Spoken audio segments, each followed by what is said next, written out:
5 de novembro, penúltimo evento do STEP do ano. Tá?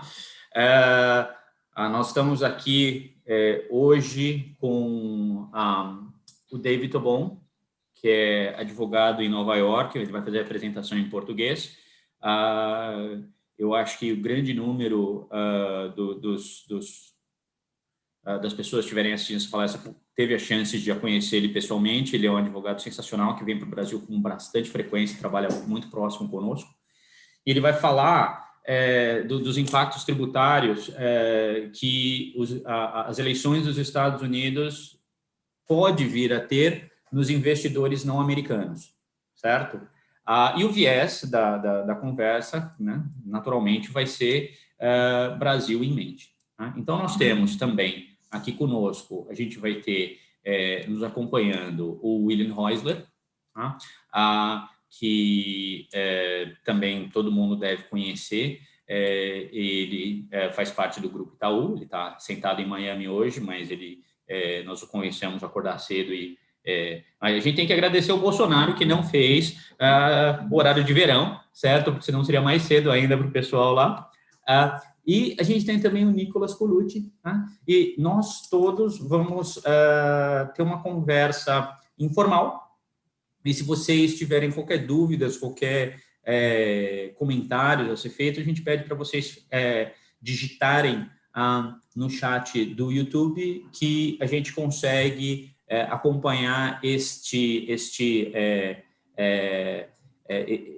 canal também, e a gente conversa aqui com o grupo que está apresentando. Então, eu gostaria de passar a palavra para o William. Bom dia, pessoal. Norberto, Nicolas, muito obrigado pelo convite, aos amigos do STEP no Brasil. É uma honra poder continuar fazendo parte desse grupo tão seleto. Só fazer um disclaimer inicial, né? Eu estou aqui hoje como membro do STEP, não como executivo do banco, então qualquer expressão que eu dê aqui, opinião, é uma opinião, expressão minha pessoal e não da instituição. Eu também já queria pedir desculpas com antecedência. Eu tenho um outro compromisso que eu já tinha marcado e eu vou ter que sair um pouco antes do final do evento. Eu já combinei isso com os meninos.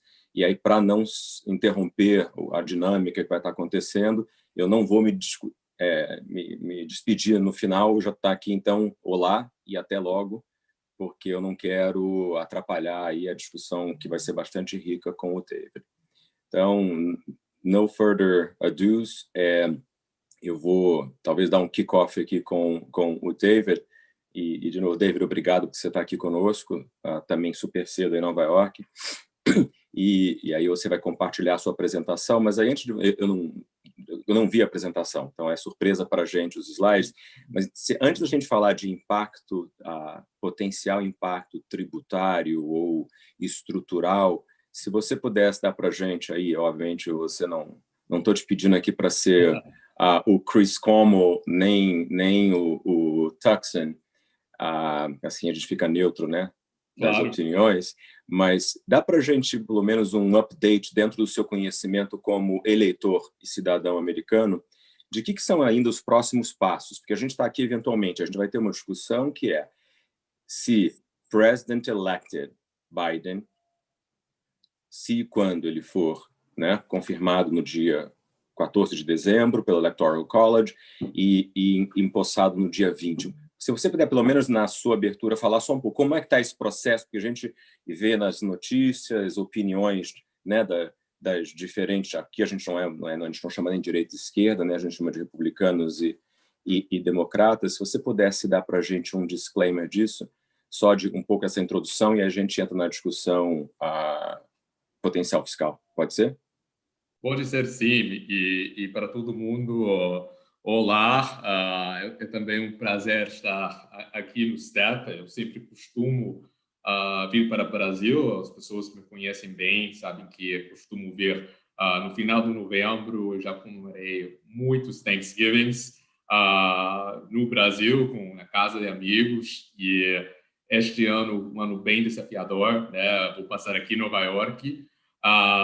Mas estou feliz de poder concluir estas discussões e será um prazer falar um pouco de nosso sistema, também falar de algumas das novidades que aconteceram este ano, não só sobre as eleições, mas que já sabemos, por exemplo, falar um pouco sobre o Substantial Presence Test e como a Receita Federal criou uma exceção por causa do Covid, falar um pouco de novidades tributárias em Nova York e em Califórnia possíveis, e também, claro, entrar no main discussion sobre quais podem ser as implicações tributárias que podemos esperar no ano que vem. Então, será um prazer de falar de tudo isso e também, claro, os procedimentos próximos que vão acontecer até dia 20 de janeiro, que é quando o presidente eleito vai assumir o poder. Ok. Você você vai compartilhar algum material conosco, Dave? Vou sim. Então, não sei se eu devo começar agora diretamente, ou se o Nicolas também vai falar um pouco. Não sei. Nicolas, você tem alguma interação que você vai fazer agora, ou a gente pode... Acho que pode começar. Só queria agradecer ao David e ao Will por aceitar o convite. Acho que esse tema aqui a gente já vê nas discussões com clientes muita gente preocupada com os impactos fiscais que vão ter as mudanças legislativas nos Estados Unidos. O pessoal já está preocupado com state tax, imposto de herança, a questão do ganho de capital.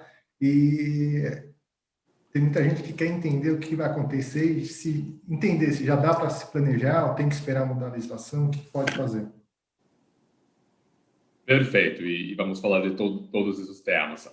Agora, para começar, né, sempre pessoas da minha família, tem família que mora em toda parte, Colômbia, França, sempre perguntam, e o que vai acontecer? O Biden já ganhou, ele já venceu, é verdade que ainda existe uma possibilidade de Trump ser presidente? Bom, agora eu acho que todos os media outlets já pronunciaram o Biden como o vencedor, né? Que ele ganhou. Não tem realmente uma chance para o presidente Trump ganhar, pelo menos pelos votos que já foram projetados. Claro que nosso sistema aqui nos Estados Unidos não é um sistema no qual nós fazemos uma eleição direta para o presidente. Todas as eleições são indiretas através de um sistema que se chama o Electoral College. Aqui estou generalizando bastante, né, para só captivar o gist da discussão, né? Mas, basicamente, em cada estado tem seus eleitores, né, baseados na população. E mesmo que cada estado é diferente, a regra padrão é que o candidato que ganha um estado particular, dizer que captura mais votos do que o outro, ganha todos os eleitores, né? E ainda tem alguns estados que não completaram o voto, né? Eles ainda não contaram todos os votos. O presidente Trump ainda está com os processos, muitos dos processos estão caindo um por um, mas ainda tem alguns que andam em andamento, porque o objetivo dele é causar um novo conto dos votos nesse estado particular, com a esperança que talvez ele pode ganhar alguns desses estados. Mas o que todos os news media outlets estão dizendo é que mesmo se ele ganhar um outro, o Biden já tem um lead que não vai ser possível superar. Tudo bem. Tem uma data muito importante para tomar em mente, que é dia 14 de dezembro, né, que o William fez a referência no início dessa apresentação. O dia 14 é o dia onde o Electoral College vai ser reunido e eles vão votar. O costume nos Estados Unidos é que os eleitores têm que seguir o mandato do estado onde eles pertencem. Por exemplo, em Nova York, os eleitores precisam votar por Biden porque o Biden ganhou o estado de Nova York, né? No Texas, os eleitores do Texas precisam votar pelo Trump porque ele ganhou esse estado. em teoria, existe uma possibilidade, nós falamos dos rogue electors, que, em teoria, um rogue elector pode votar por a pessoa que ele quiser, ou ela quiser, mas isso é mais uma discussão para novels, né? Não vai acontecer na vida real. Mas em teoria podia acontecer, mas é uma coisa que ninguém espera. Então isso é um pouco uma orientação política. Uma vez que o voto é implementado, temos mais 2 datas importantes para tomar em mente. Tem o dia 3 de janeiro, que é o dia no qual os novos senadores, os novos membros do nosso Congresso entram, né? E isso pode resultar num descontrole do Senado, que hoje está nas mãos dos republicanos. Vou falar um pouco sobre esse tema. E o dia, né, final, que é dia 20 de janeiro, que é o dia quando o novo presidente vai assumir o poder. Então, temos vários datas para tomar em mente. Também vou falar um pouco mais sobre uma coisa que não temos no Brasil, mas temos nos Estados Unidos, que é a possibilidade de ter legislation que é retroativa, né? Então, é uma coisa muito importante para saber. O mero fato que o Congresso não vai assumir o poder até dia 3 de janeiro, que o presidente não sobe ao poder até dia 20 de janeiro, não implica que não pode ter mudanças retroativas. Muito importante para tomar isso em mente. Com isso, com esse disclaimer aí, vou começar aqui a apresentação. David, muito claro. Eu não queria atrasar, então, mas claro que você falou de eleição e coisas que são novels, que poderiam se tornar novels. Só mais uma pergunta ainda com relação ao sistema dos votos, porque eu acho que também tem muito folclore mais do que... Mas que aí agora é uma coisa bem factual.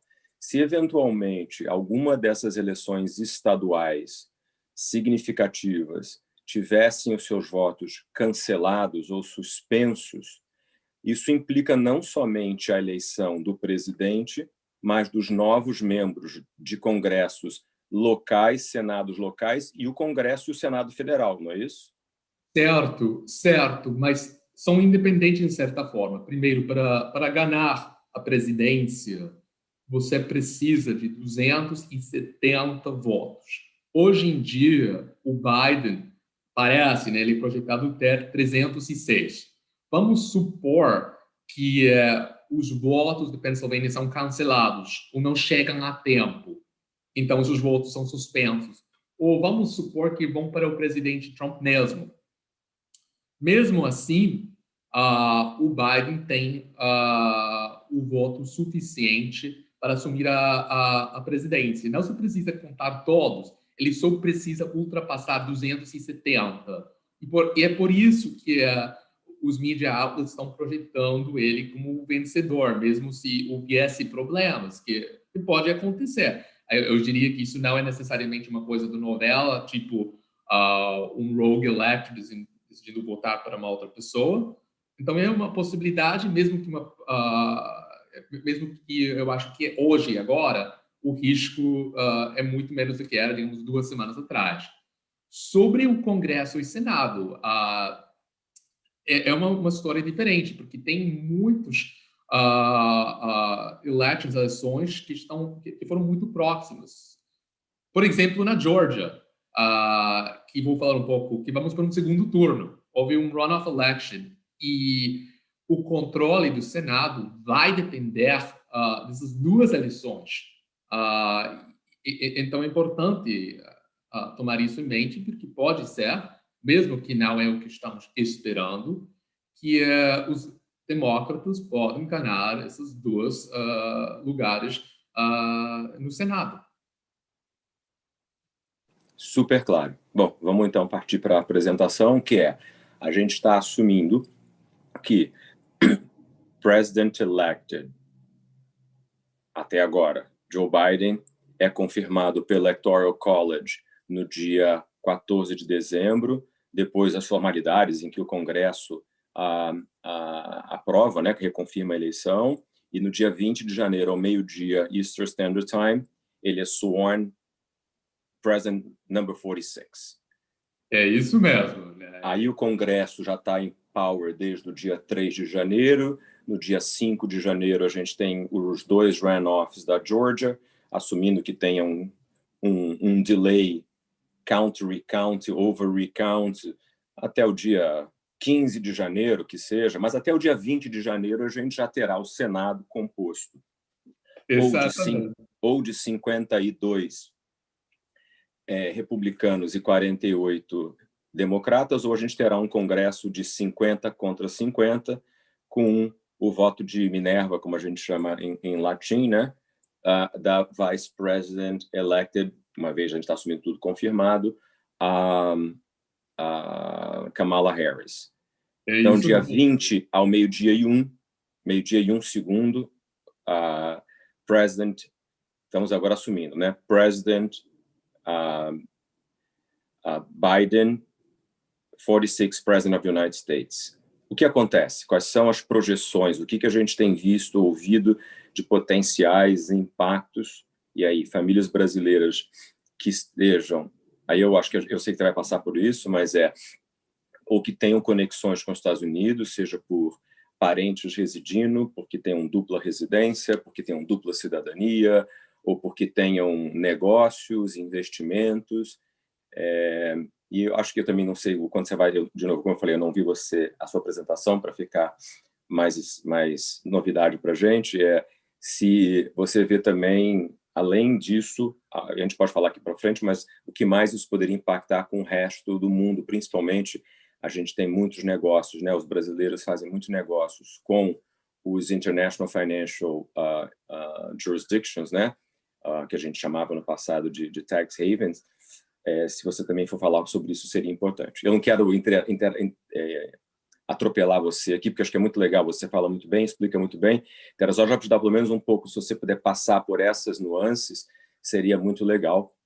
E aí, de novo, agradeço ao convite, a participação sua, porque como eu vou ter que sair em 25 minutos, eu já deixo aqui o obrigado pelo convite e vou ficar ao máximo, depois eu vou escutar no YouTube o final da sua apresentação, que é muito rica, como sempre. Claro. So the floor is yours, man. Obrigado, William, aí para o outline. Vou falar sobre todos esses temas, mas antes de entrar na discussão das eleições, o impacto, eu queria dar um toque sobre outros temas, novidades tributárias relacionadas ao Covid e também falar 2 pontos sobre 2 estados bem importantes, que eu acho que vai capturar essa corrente tributária, essas mudanças que estão acontecendo, que basicamente eu acho vão resultar um aumento dos impostos. Nós estamos agora numa época no qual os estados como Califórnia e Nova York vão precisar dinheiro e o governo federal também. Isto foi um impacto muito significativo do Covid nas economias, mesmo que a bolsa está forte, tem muita pessoa com desemprego e não sabemos exatamente quando vamos a superar. Né? Bom, então entrando aqui ao tema. Sabemos que todos nós provavelmente recebemos uma ligação de um cliente que se encontrou nos Estados Unidos muito preocupado sobre o Substantial Presence Test, como nós sabemos, uma pessoa estrangeira que não tem green card, vai virar residente fiscal dos Estados Unidos, eles ultrapassam 182 dias. E também tem o famoso teste, né, que você conta 100% dos dias no ano calendário, 1/3 no ano anterior e 1/6 2 anos atrás. Então, o que aconteceu para a pessoa que basicamente ficou presa nos Estados Unidos porque os voos foram cancelados, ou talvez eles tiveram um membro da família, quem eles chamam visitando, membro da família estava doente, pegou o Covid, e este cliente decidiu que não conseguia viajar porque tinha que fazer a quarentena ou por qualquer outro motivo. Teve um cliente que não queria voltar porque o namorado estava estudando, e se ele voltar ele não podia conseguir ver a ela, quem sabe quando. Bom, a boa notícia é que o IRS reconheceu que isto foi um problema, e eles estão permitindo uma pessoa estrangeira que foi presente nos Estados Unidos durante a época de 1º de fevereiro até 1º de abril. Diz que ele começou a sua estadia nos Estados Unidos durante essa época, excluir até 60 dias. Isso vai ajudar bastante, mas para as pessoas que passam mais de 60 dias, bom, eles têm que se preocupar um pouco, né? Vão contar como um dia normal, depois dos 60 dias que foram excluídos. A outra boa notícia é que não se precisa apresentar nenhum formulário para receber esta exclusão. Então, para os clientes que vocês talvez tiveram, que estão preocupados sobre este tema, isto é uma solução pequena, mas que vai ajudar um pouco. Ok. Tá. David, tem uma pergunta só para esclarecer. Claro.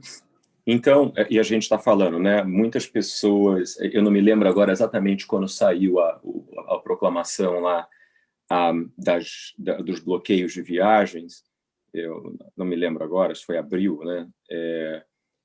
Foi.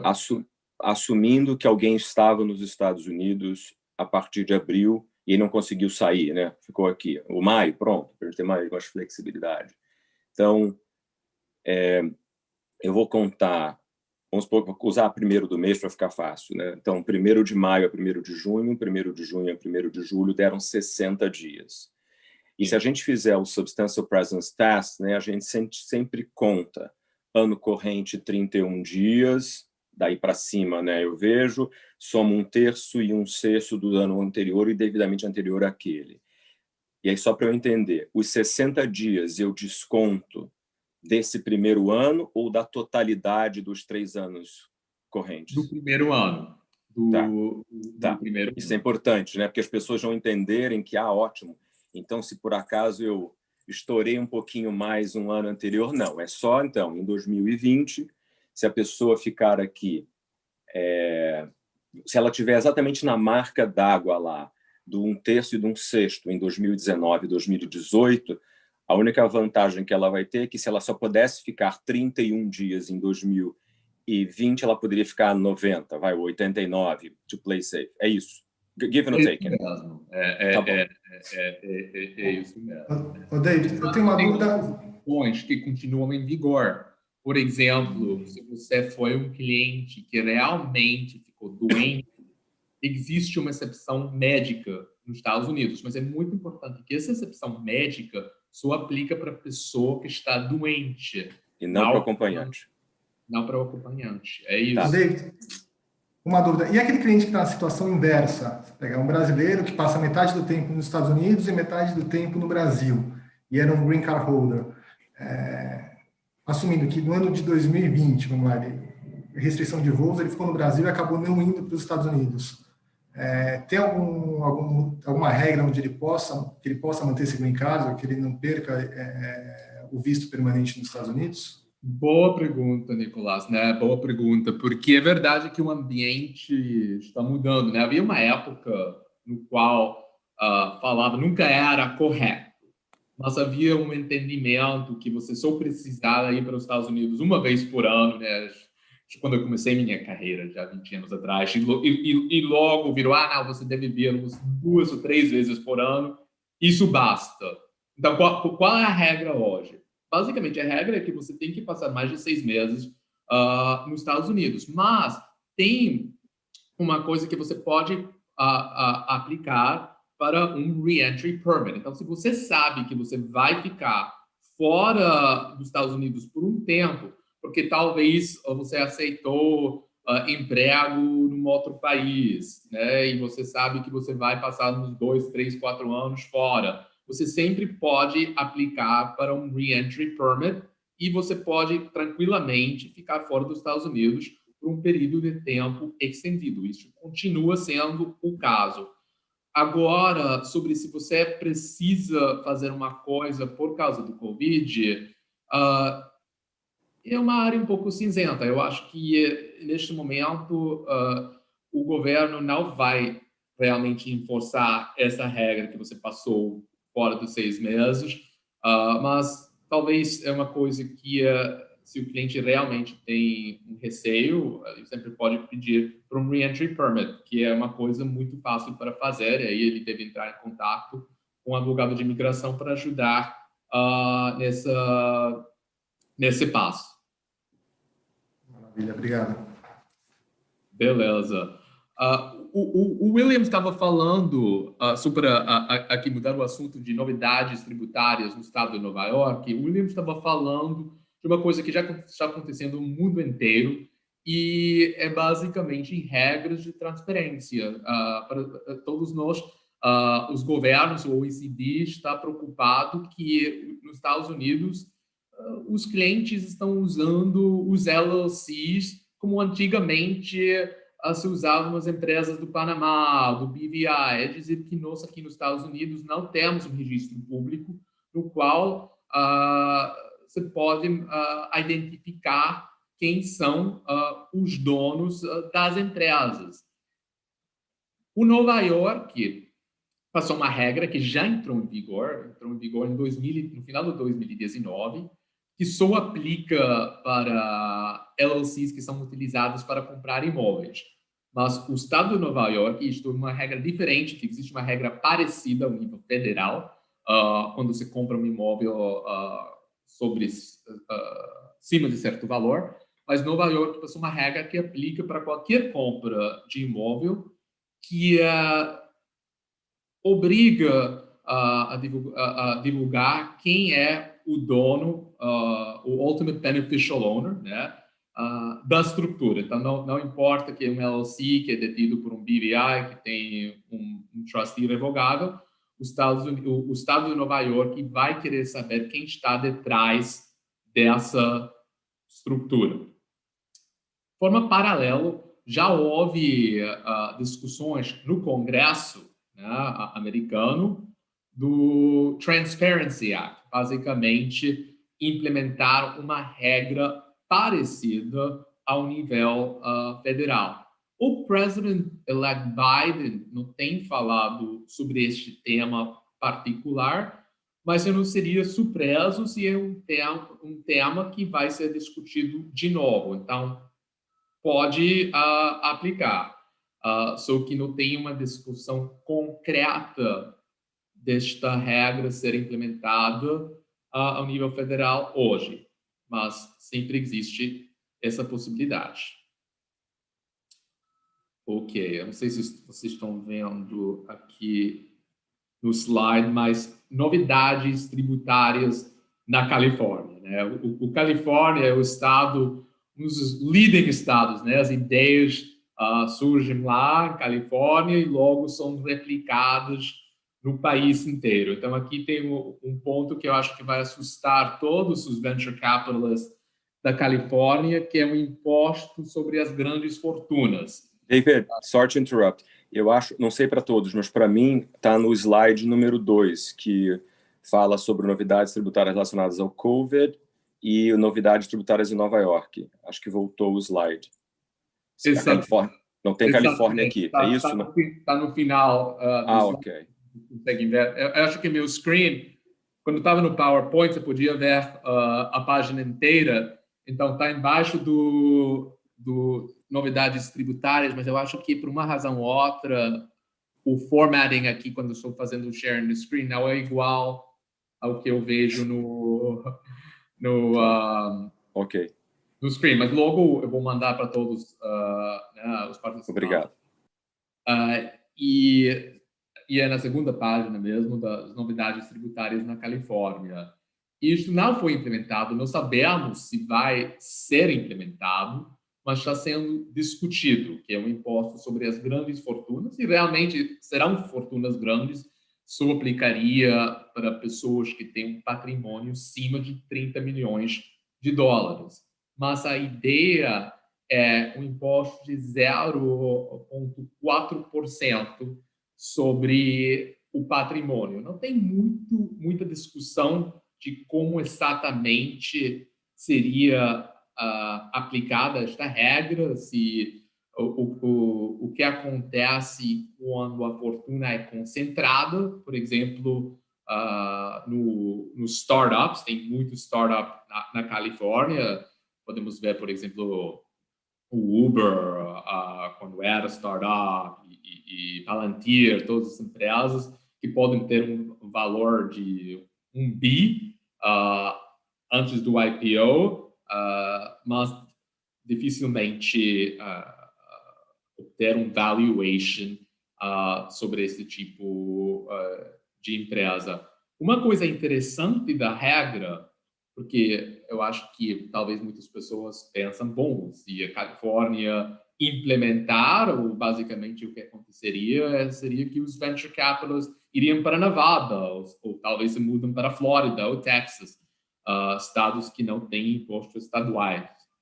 O Califórnia decidiu, nessas discussões, falar que o wealth tax podia perseguir as pessoas que saem do estado por um período de 10 anos. Então, eu nunca ouvi uma coisa assim nos Estados Unidos, então é uma coisa realmente interessante para seguir. Eu não sei se realmente esta regra vai ser implementada, mas é uma coisa que já anda em discussões por um ano. Uma outra possibilidade que eles estão discutindo é aumentar a alíquota tributária no estado da Califórnia, que hoje em dia é 13%, que, aliás, é a alíquota mais alta em todos os Estados Unidos, a 16,8%. Então, realmente, um aumento significativo possível para nossos amigos na Califórnia, que talvez os outros estados, como Nova York, podem decidir imitar. Espero que não, mas pode acontecer. Bom, agora, vamos lá para o que podemos esperar no ano que vem. E aqui com bastante disclaimer um pouco, porque temos que entender, para entender o que pode acontecer, não é só falar sobre o que o Biden anunciou durante a campanha da presidência, vou falar sobre esse ponto, mas precisamos entender como o nosso sistema político funciona nos Estados Unidos. O presidente não tem o poder de aumentar impostos, né? Isso é uma função do Congresso. Só o Congresso consegue fazer modificações. E tudo isso vai depender do que acontece no Georgia, né? Tem essas duas eleições no estado do Georgia, 2 eleições de segundo turno.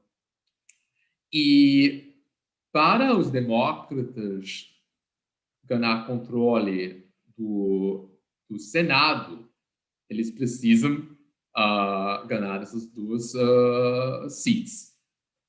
Neste momento, isso parece improvável, né? Eu acho que esperamos que não vai acontecer, e por causa disso, muito do que eu vou falar sobre hoje é bem especulativo e provavelmente não vai ser implementado. Se os republicanos controlam o Senado, com certeza que não.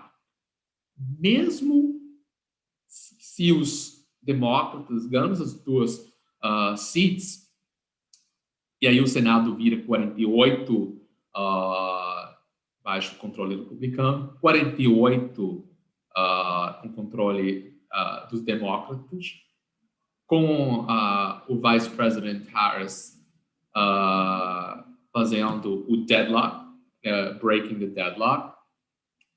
Seria improvável essas regras serem implementadas, porque isso significaria que todos os demócratas teriam que votar para estes novos medidas, que eu acho que seria improvável. Tem muito demócrata moderado, tem muito demócrata que não vai querer implementar as regras sobre a qual eu vou falar.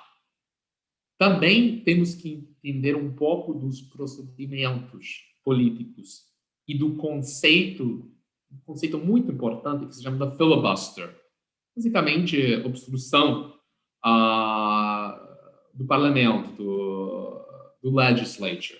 É um conceito muito antigo, vai até a República Romana, né, que basicamente os republicanos podem bloquear qualquer voto, simplesmente eles começam a falar e não deixar o Senado votar.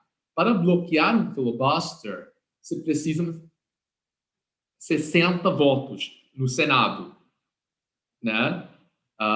Então, se está 48-48, eles não vão conseguir esses votos e, basicamente, os republicanos podem bloquear os votos usando certos procedimentos parlamentares, como o filibuster. Aqui entramos, eu acho que é uma discussão para um outro dia, para uma classe de governo que tem formas de como evitar o filibuster. Os republicanos já utilizaram isso no passado, então isso não significa que tem zero chance ou pouco chance de essas regras serem implementadas, mesmo se os demócratas ganham, mas provavelmente os demócratas vão ter que chegar a um acordo com os republicanos para poderem implementar algumas destas regras que eles pretendem, né? Alguma pergunta, equipe, aqui sobre como funciona isso? Tá claro? Eu tenho uma pergunta aqui. Não está vendo aqui, dividendos, alguma mudança? Vai ter uma mudança sobre os dividendos e também sobre os ganhos de capital.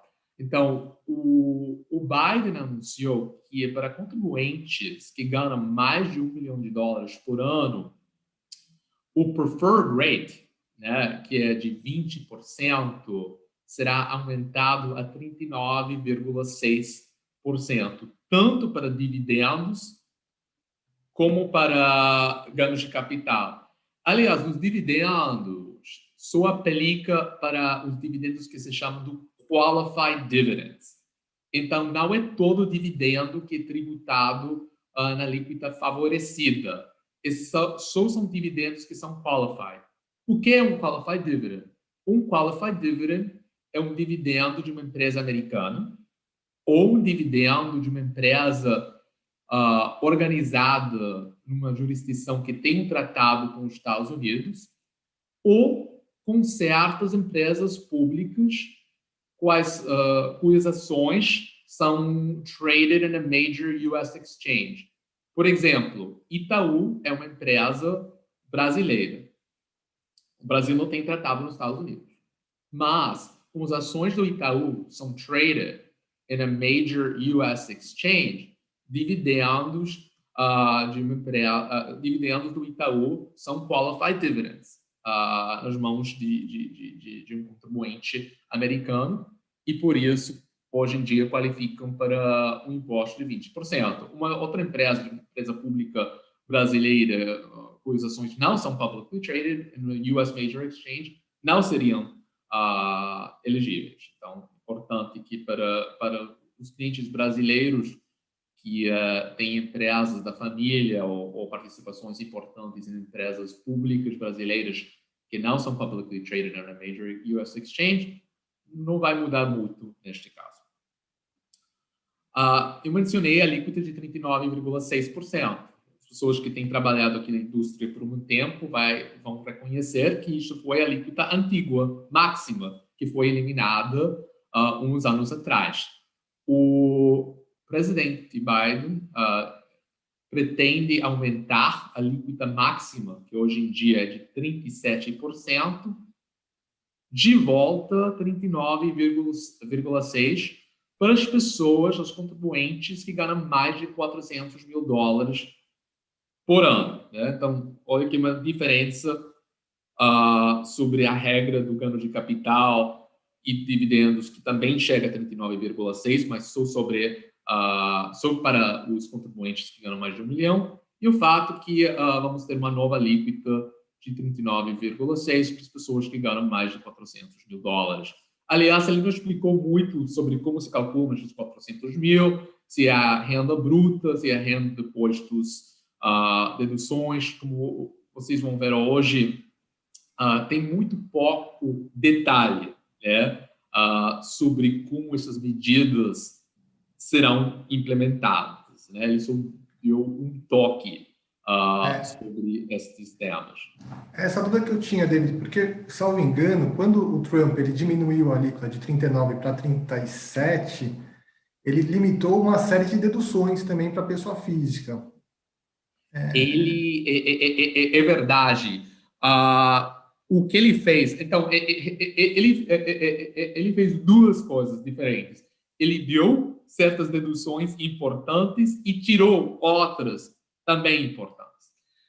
O mais importante, eu acho, para as pessoas que estão morando nos high income states, ou os blue states, que nós chamamos, tipo Califórnia, Nova York, foi a dedução para os impostos estaduais e também para a dedução do predial. O presidente Trump, ou, na verdade, o Congresso, eliminou essa dedução, que causou um grande impacto, digamos, para os moradores brasileiros, né, que estão vivendo em Nova York. Eles não conseguiam mais reduzir os impostos estaduais.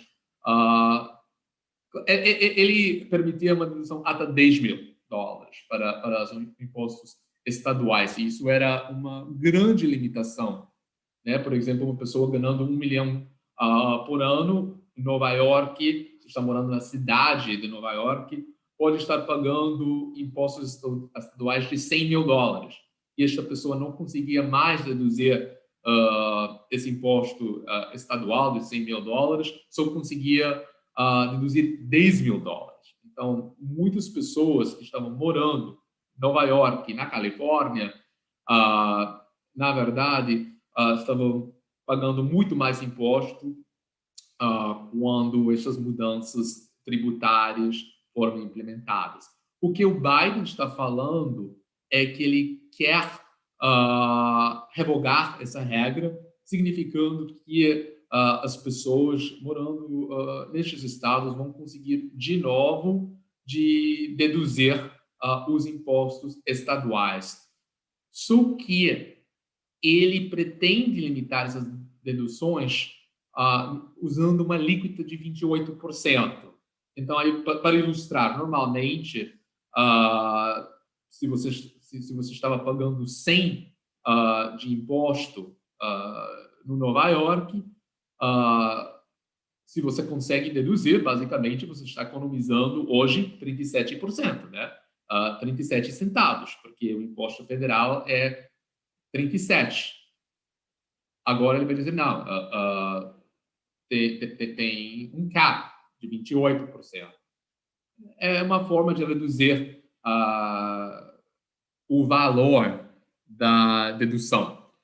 Isto vai ter um impacto grande também para os 501c3 charities, que dependem de contribuições. Uma contribuição normalmente é deducível. Vai ter um impacto para as pessoas que fazem investimentos imobiliários. Tem muita pessoa que consegue amortizar o valor do imóvel, uma dedução que reduz o cargo tributário, né? O Trump é famoso por usar isto, né? Não só o Trump, mas muitas pessoas que são ativos no campo imobiliário. E ele vai criar esta limitação que basicamente resultará um aumento nos impostos. Né? Perfeito. Bom, continuando aqui com o slide, Boa notícia, o Biden não está falando sobre impostos sobre grandes fortunas. Não sei se para ele se existe esse conceito, que é uma boa notícia. Já houve discussão em certos membros do partido, mas nada de uma forma séria. O AOC talvez já mencionou o conceito do wealth tax, mas não tem ninguém que seriamente está pensando no imposto sobre grande fortuna, e eu acho que estamos muito longe disto realmente ser considerado como uma possibilidade, né? Mas who knows, né? Tem muitos estados, muitos países que estão pensando. Brasil, Argentina, por exemplo, your neighbor to the south, está na véspera de implementar um wealth tax. Colômbia, né? Sou colombiano, tem um wealth tax. Então, nós não sabemos o que pode acontecer um dia nos Estados Unidos, mas hoje estamos um pouco longe disso, ok? Bom, outro ponto que foi discutido, que foi realmente recebeu muita notícia, é o aumento do imposto para os US corporations, né, as pessoas jurídicas. E aqui só um pouco de história. As sociedades, os corporations, historicamente, pagavam uma alíquota de 34%. Isso foi em 2017, com os Jobs Act, que a cargo tributário foi reduzido de 34% a 21%. Isto foi uma redução muito significativa. E houve muita crítica quando este imposto foi implementado. O presidente está eleito, o Biden está com o objetivo de aumentar este imposto de 21% a 28%. E houve muitos candidatos no Partido Democrata que estão a favor. Eu acho que isso é uma das regras que mesmo...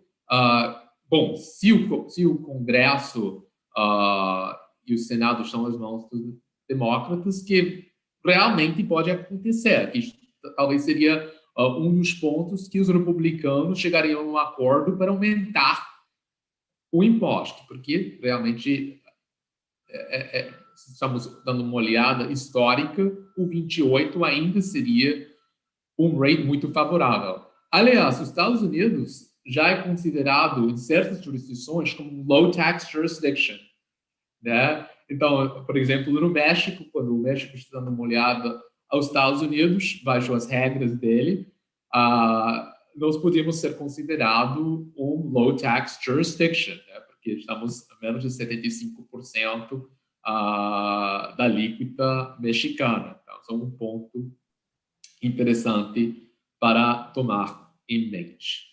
É que daí eles estão pegando só também a alíquota do Corporate Income Tax. Se eles somarem Corporate Income Tax com a tributação dos dividendos, daí passa, né? Não e também alta. tem uma ideia no México, não para falar no México, que tem também um imposto estadual. Então, se você tem uma empresa do Nova York, você tem uma empresa da Califórnia, também se pode considerar um imposto estadual. Então, se você conta, é uma discussão, um imposto estadual, talvez você não se enquadra no low tax jurisdiction, né? Mas era mais uma piada que o imposto de 21% é muito baixo ao nível federal, né? Tipo, estamos já como Ireland, né? Com imposto de 13% antigamente e tudo isso, né?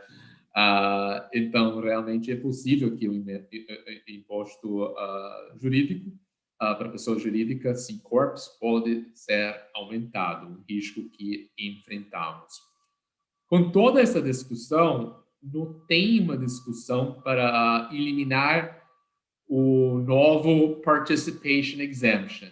Só para dar um background para as pessoas que não estão orientadas sobre como funciona o Participation Exemption, eu vou falar em termos muito geral aqui, porque as regras realmente são muito complexos. Isso seria um show para outro dia lá no STEP. Mas, basicamente, é o seguinte, se uma empresa americana tem uma participação maior de 10% numa empresa estrangeira, os dividendos recebidos dessa empresa estrangeira são isentos.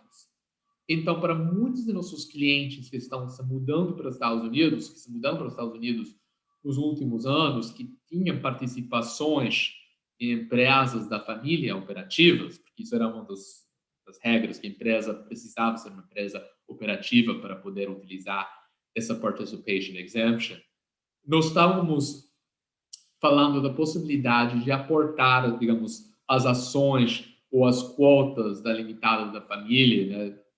O cliente que tem 15%, 20%, filho ou filha que está se mudando para os Estados Unidos, para poder converter os dividendos que são non-qualified, que historicamente seriam tributados na líquida de 37%, a qualified dividends, que seriam tributados a 20%. Né? Então, era uma forma de realmente reduzir a carga tributária para o cliente brasileiro que se mudou para os Estados Unidos. Eu sempre tinha um pouco de receio com essa estrutura, porque eu queria que o cliente estivesse ciente que a regra pode mudar, né? Se houvesse um novo controle no Senado, se os demócratas assumem o poder. Pelo momento, não tem nenhuma discussão de eliminar essa regra, mas é uma coisa que precisamos dar uma olhada, porque é muito importante. O que o presidente Biden anunciou sobre o ramo internacional que aplica às empresas fazendo negócios no exterior é reduzir a exempção do GILTI. O GILTI, basicamente, é um sistema tributário que aplica para os Controlled Foreign Corporations. E não temos tempo para falar sobre como o GILTI vai funcionar hoje, mas basicamente pensa o GILTI como um regime que cobra um imposto mínimo para as empresas que são controladas por um americano, para os CFCs. E baixo o Congresso de hoje, os republicanos têm um imposto mínimo de 13%, basicamente, e o president-elect Biden gostaria de dobrar esse imposto mínimo a 21%, significando, em termos muito gerais, que essa empresa estrangeira fosse tributária numa alíquota menos do que isso, podia resultar no imposto mesmo, se não houve uma distribuição. Tipo Subpart F Income, né? Parecido ao Subpart F Income, em certa forma. Ok, agora, imposto sobre herança e doações, né? O famoso US Estate Tax. O que tem o Biden falado sobre o nosso Estate Tax e nossas exceções? Ele falou que ele acha que o exemption atual é muito alta. E ele tem razão que historicamente a exceção que temos hoje é alta. Hoje, uma pessoa domiciliada nos Estados Unidos ou um cidadão americano tem uma exceção de 11,5 milhões, com um índice de inflação. Technically, it's 11,580,000, né? Cada ano muda um pouco. E o Biden falou que ele pretende ajustar o valor da exclusão voltando ao nível de 2009. O que significa isso? Em 2009, a gente tinha uma exceção de 3,5 milhões. Uma vez que se aplica o índice de inflação, estamos provavelmente falando de 4 milhões, não fiz a matemática, mas é isso que o Biden tem em mente. Ele não falou da exceção para os estrangeiros, que continua sendo 60 mil. Eu acho que ninguém vai mudar isso, né? Ele não vai reduzir, mas também não tem nenhuma discussão de aumentar o US Estate Tax Exemption para os estrangeiros, né? Outro ponto muito importante tomar em mente, mesmo se o Joe Biden, o Congresso, não fizer nada, em 2026, vamos voltar a uma extensão de 5 milhões. O porquê é um ponto interessante, um ponto político, porque quando os republicanos implementaram o ajuste, né, quando eles aumentaram, basicamente dobraram a extensão, eles não tinham os votos no Senado para evitar um filibuster, né? Eles não tinham esses 60 votos.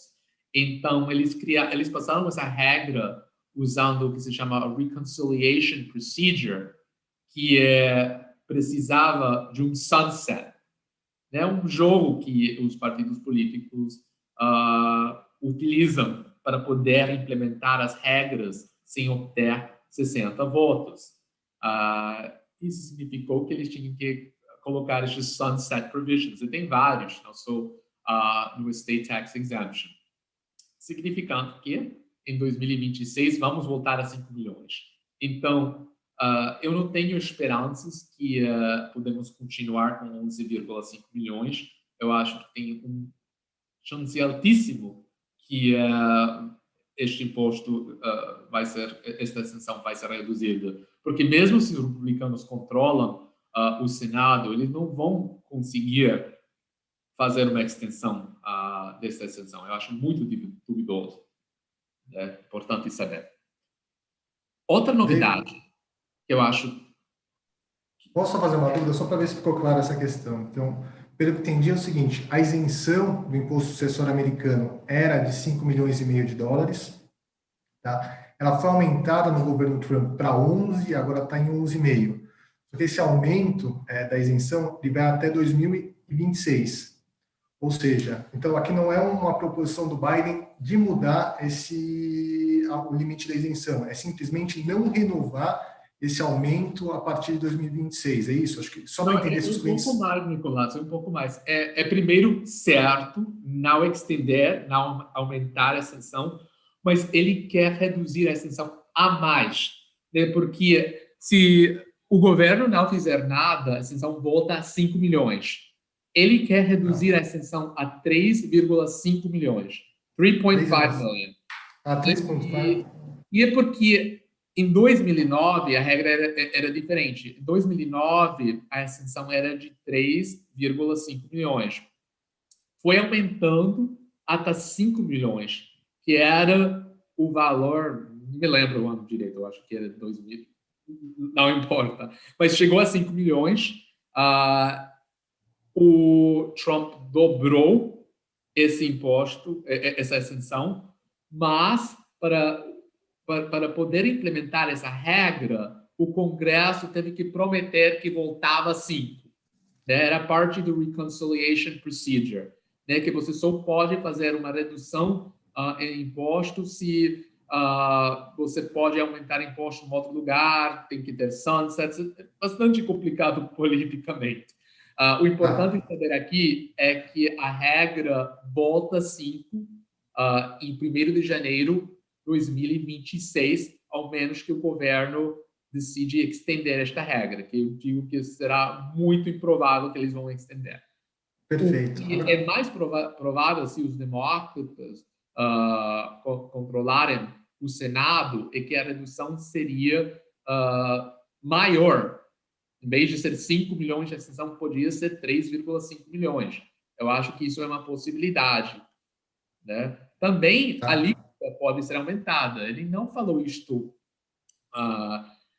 em nenhuma das discussões, mas só para vocês terem, digamos, um pouco de background histórico, a alíquota máxima do imposto sucessório, até recentemente, era de 55%. Quando eu comecei minha carreira, a alíquota era de 55% e a extensão era de 600 mil. For those that are going to make fun, it wasn't that long ago.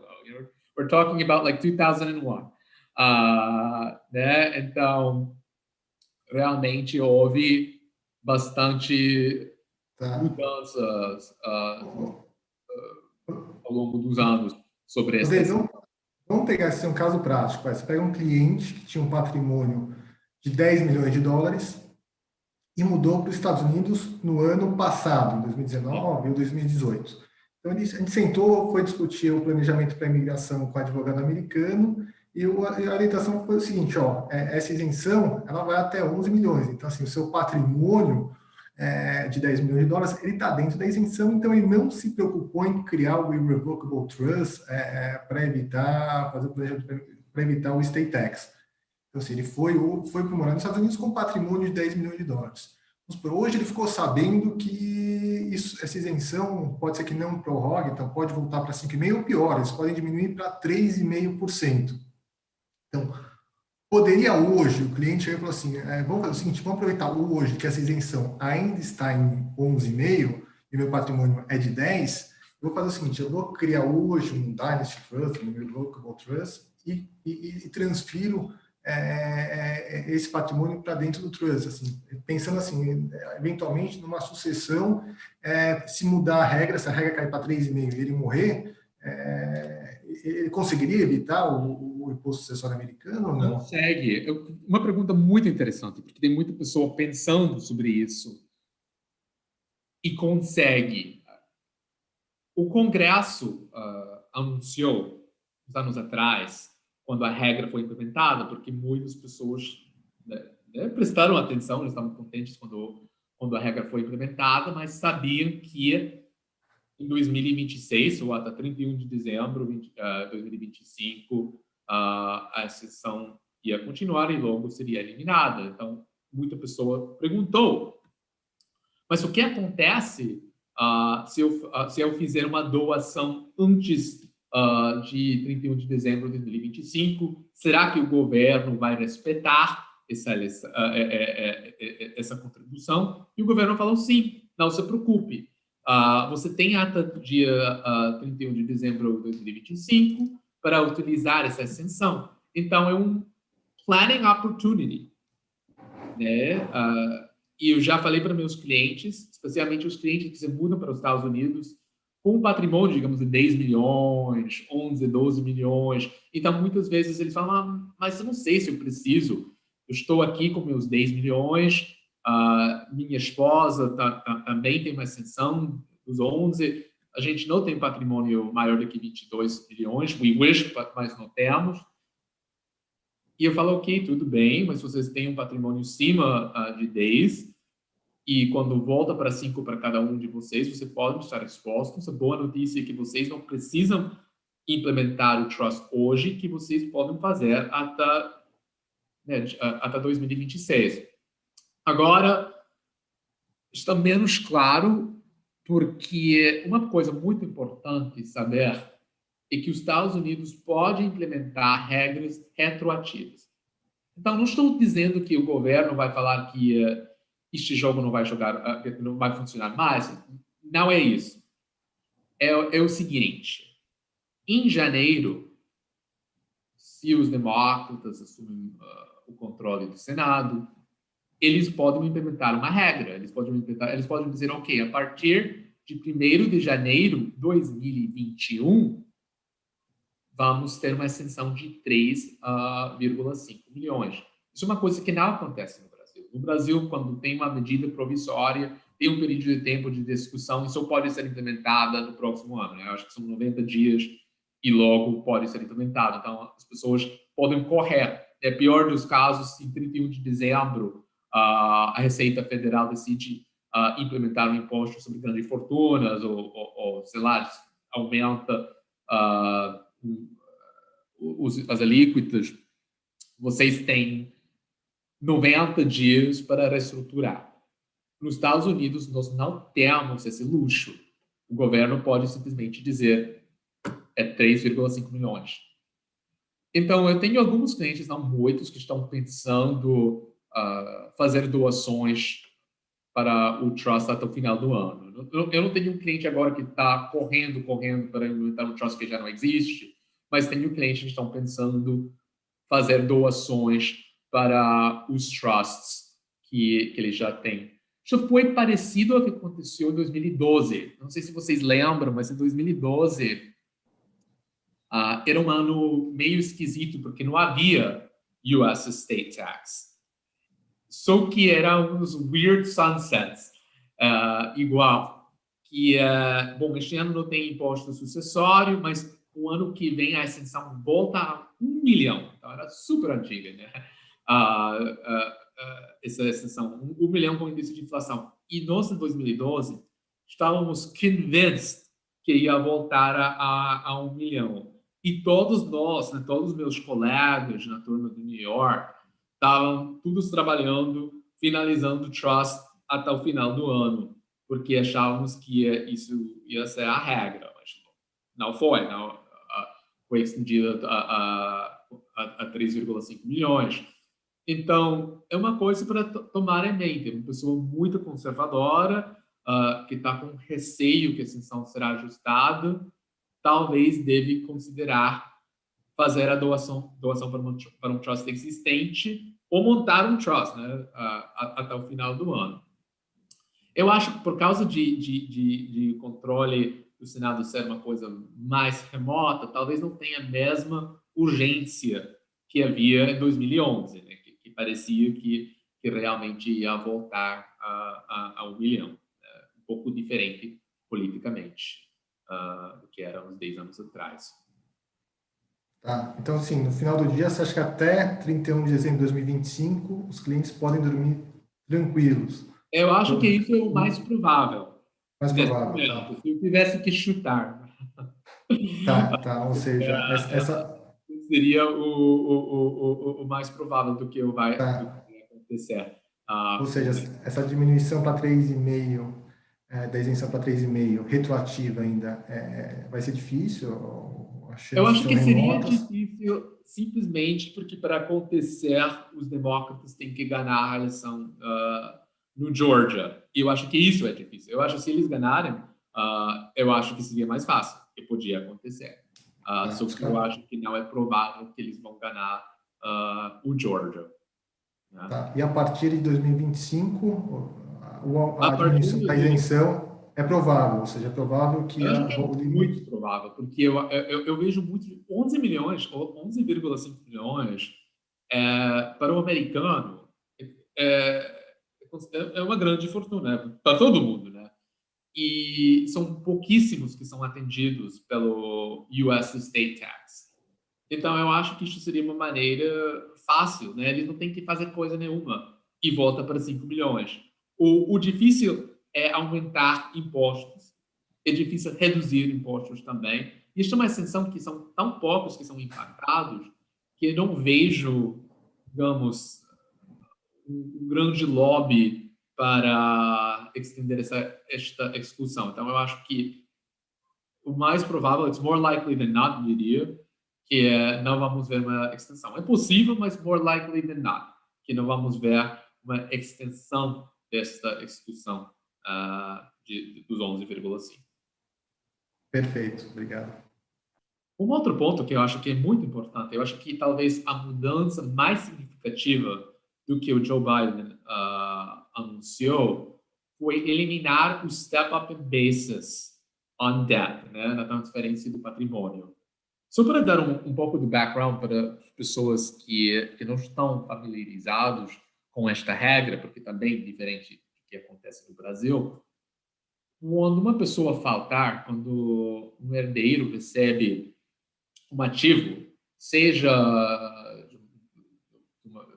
de uma pessoa americana, do espólio brasileiro, ele recebe valor de mercado, né? Então, digamos que a mãe tem uma fazenda que comprou, sei lá, a mãe herdou da família, dos avós, tem um valor de, sei lá, 500 milhões de reais, mas o custo é 10, né? Porque eles têm já 100 anos com essa fazenda.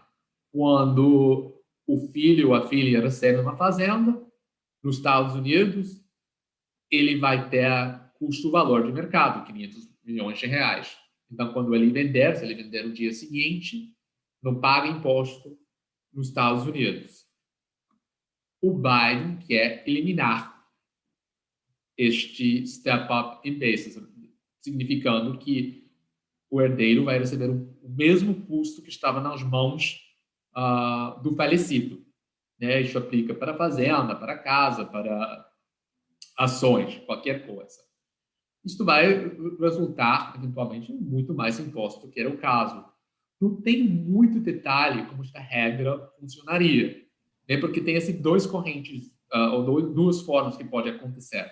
Um é o mais, digamos, favorável, que é simplesmente eliminar o step-up in basis. Então, pronto, você recebeu as cotas do Itaú, a fazenda, até você vender, você não paga imposto, só que quando você vender, vai ser usando o custo histórico.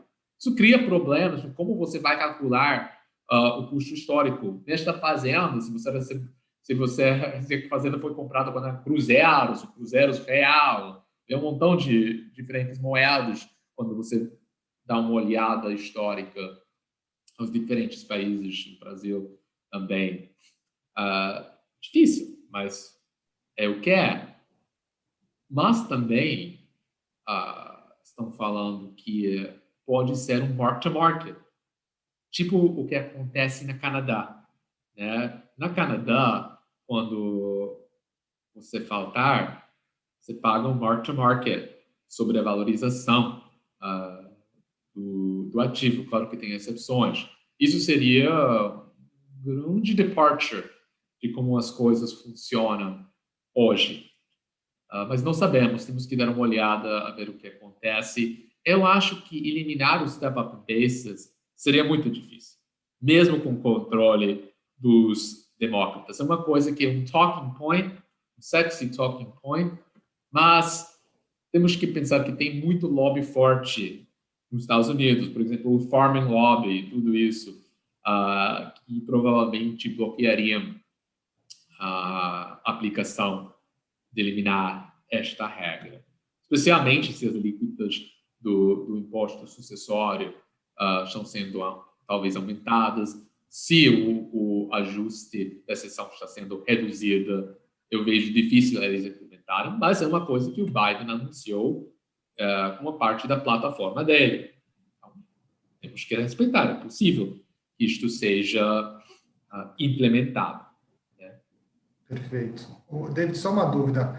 Essa eliminação do step-up basis é só no caso de falecimento, causa-mortes? Por exemplo, a gente tem vários clientes que fazem o step-up basis, o check the box da empresa BVI, da empresa offshore, antes de ir para os Estados Unidos para fazer esse aumento de custo, né? Esse continua? Isso continua, porque é um pouco diferente, é verdade, a regra é diferente. A razão que o check the box election funciona, para as pessoas que não sabem, basicamente, pessoas jurídicas que não são sociedades anônimas, o equivalente de uma sociedade anônima, são o que nós chamamos eligible entities. Elas podem elegir a ser classificadas como corporations ou como uma empresa transparente, como um partnership. Quando elas fazem um check-the-box election, é considerado uma dissolução, um dissolution da empresa. E o acionista é tratado nos Estados Unidos como se ele vendeu as ações da empresa em troca dos ativos detidos pela empresa por valor de mercado, e é isso que resulta no step-up in basis.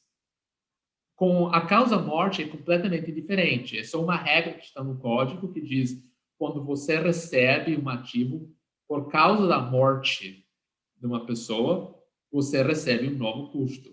Aliás, porque isso é uma coisa que acontece muito no planejamento no Brasil, tem muitas pessoas que fazem que a família cria o usufruto, né? Que eles reservam o usufruto e fazem uma doação da nova propriedade para a filha ou para o filho. Quando o filho recebe a plena propriedade por causa da morte do usufrutário, não tem um step-up basis.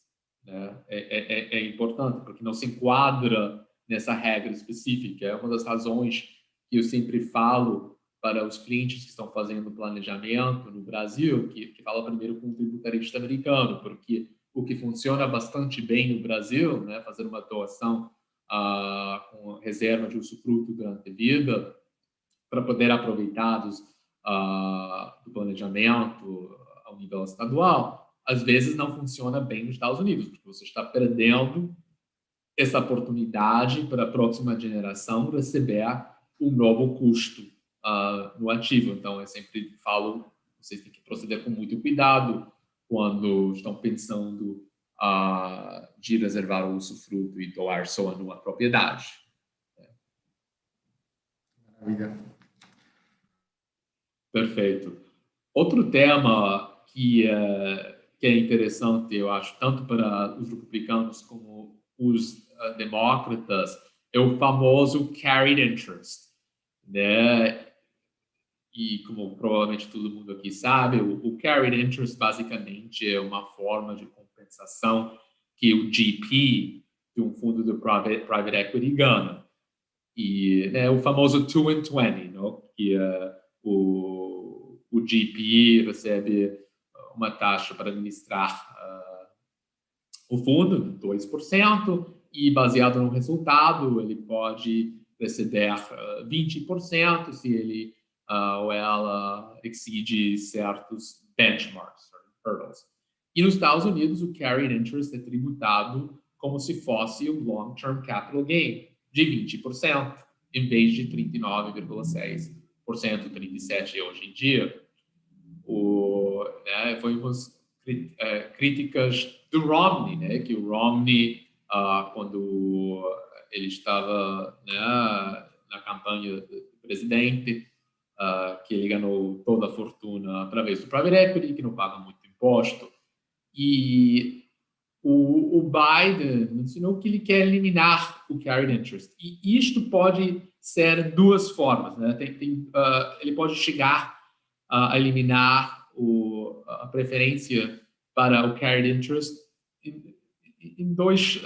usando dois mecanismos. Um é simplesmente a regra que eu já falei antes, que o ganho de capital será 39,6% para as pessoas que ganham mais de $1 milhão. Então, se ele quer proceder de uma forma light para eliminar o carried interest, ele pode eliminar dessa forma, significando que ainda tem carried interest, mas só para os mid-level executives que ganham bem, mas não ganham mais de $1 milhão por ano.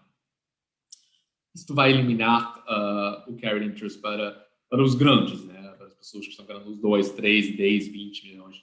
Tudo isso seria eliminado. O outro seria literalmente fazer uma reforma no código que especificamente bloqueia a habilidade de receber um carried interest na forma que nós entendemos, que estamos acostumados, que também pode acontecer.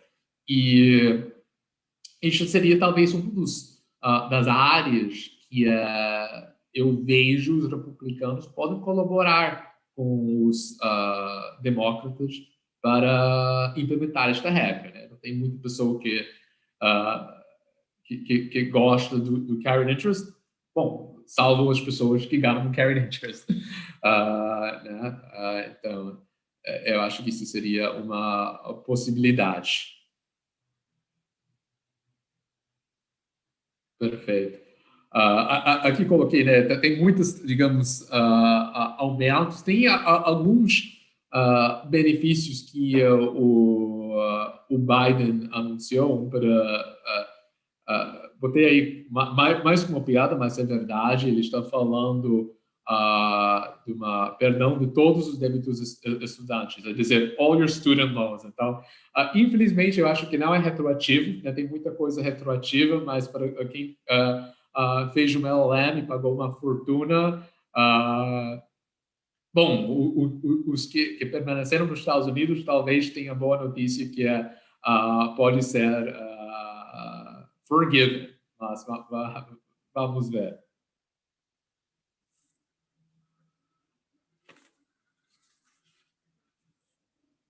Bom, gente, eu acho que isso foi um overview. Não sei se vocês querem que eu entrar em um pouco mais de detalhe de algum outro assunto aqui, ou se vocês têm algumas perguntas sobre outros temas que podem ser implementados. Aqui meu objetivo era para dar um overview geral das discussões que estamos vendo com entendimento, que muito disto continua sendo especulativo, né, dependendo de quem controla nosso governo.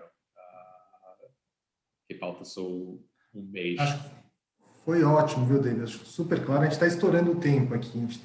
Normalmente reserva 1h30, já falta 5 minutos para a gente acabar a reunião.